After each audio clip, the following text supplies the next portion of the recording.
ఏమండి, చాలా మంది సబ్స్క్రైబర్లు F1 వీసాల గురించి ఏమైనా సజెషన్స్ ఇస్తారా అని అడుగుతున్నారు. మీరు ఏమైనా సజెషన్స్ ఇవ్వగలరా? సజెషన్స్ అంటే ఈవెన్ ఎంఎస్ కూడా నా జోన్ కాదు. కాకపోతే నేను ఇక్కడ రెగ్యులర్గా ఇంటరాక్ట్ అయ్యేటప్పుడు, క్రికెట్ ఆడేటప్పుడు ఎంఎస్ స్టూడెంట్స్ నన్ను అడిగిన ఒపీనియన్స్లో వాళ్ళకి నేనేం సజెస్ట్ చేశానో అదే సబ్స్క్రైబర్కి చెప్పగలను. ఫస్ట్, ఎంఎస్ స్టూడెంట్స్ అంటే ఎంఎస్ చేయడానికి ఎవరు రావాలనుకుంటారు? బీటెక్ చేసిన వాళ్ళే కదా. వాళ్ళ డెసిషన్ చాలా ఇంపార్టెంట్ కదా. సర్వైవల్ కోసం రావాలని అనుకుంటే బిగ్ నో, అది కరెక్ట్ కాదు.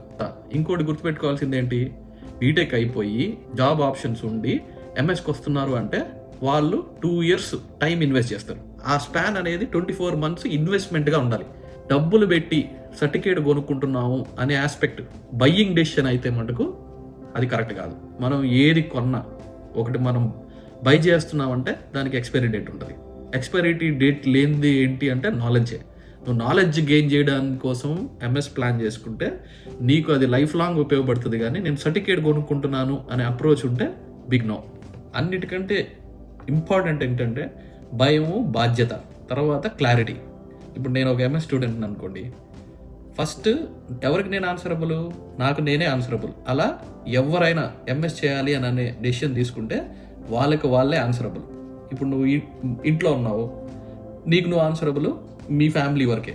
ఇంటి బయటకు వచ్చావు, ఇంటి బయటకు వస్తే ఏమవుతుంది? అమ్మా నాన్నకి ఆన్సరబుల్, మనం ఉండే ప్లేస్కి ఆన్సరబుల్, మన ఊరికి ఆన్సరబుల్.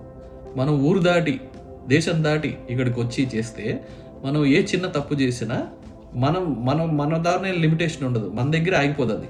మొత్తం మన ఎంటైర్ దేశానికి ఆ సార్ట్ ఆఫ్ ఇంపాక్ట్ ఉంటుంది. ఇప్పుడు మనం చేసే తప్పులకి మన ప్రైమ్ మినిస్టరు, వాళ్ళ టీము ఎందుకు బాధ్యత తీసుకోవాలి?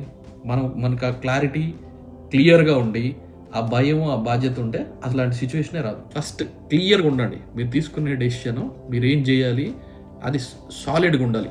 ఒక్క 1% కూడా డీవియేషన్ ఉండకూడదు మీరు చేసే ప్లానింగ్కి. ఇక్కడికి వచ్చి చేయకూడదు అంటే చేయకూడదు.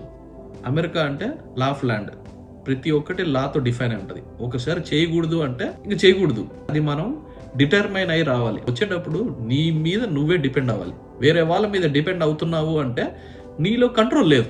Everything should be in your control. In your control అంటే నువ్వు అన్ని స్ట్రిక్ట్గా 100% ఫాలో అయినప్పుడే. 0.0001 ఎగ్జెప్షన్ ఇచ్చిన ఆ 0.0001 నిన్ను ఇంపాక్ట్ చేస్తుంది. ఆ సార్ట్ ఆఫ్ థ్రెషోల్డ్ కూడా లేకుండా చూసుకోవాలి. అంత క్లారిటీ ఉంటే మిమ్మల్ని ఎవరు ఆపలేరు.